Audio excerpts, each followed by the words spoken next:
Hello friends, मैं आज आपको तेनालीरामन की कहानियाँ सुनाऊंगी। पहले तो मैं ये बता दूं कि तेनालीरामन कौन थे। तेनालीरामन विजयनगर राज्य के राजा कृष्णदेव राव के दरबार में एक बहुत ही प्रसिद्ध मंत्री थे और वह एक सलाहकार भी थे। वह तेलुगु भाषा के प्रसिद्ध कवि भी थे। वह दरबार के अष्टदिग्गजों में जाने जाते थे। वे अपनी बुद्धिमानी के लिए जाने जाते थे।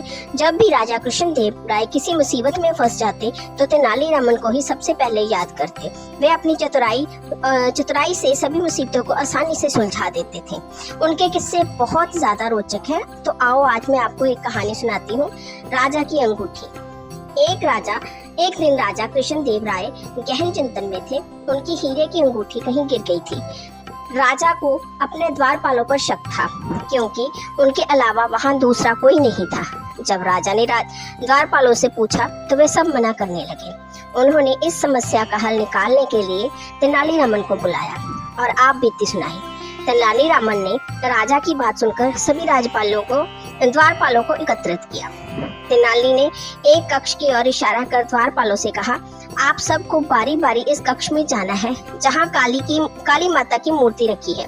आप सभी को माता की दाहिना पैर छूकर आना है। जिसने भी अंगूठी चुराई होगी, माता मुझे सपने में आकर उसका नाम बता देगी। सभी द्वारपाल बारी बारी माता का पैर छूकर आ गए।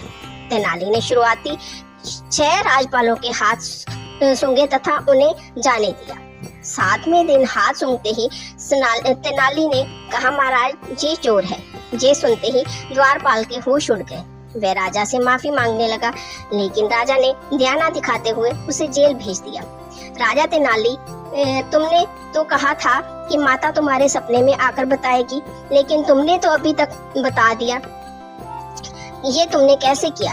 तेनालीराम ने कहा, राजा ये तो मैंने चोर को भयभीत करने के लिए कहा था, ताकि वह कोई गलती करे, और उसने गलती कर दी। मैंने सभी को माता का दाहिना पैर छूने के लिए कहा था, जिस पर मैंने सुगंधित पदार्थ लगा रखा था।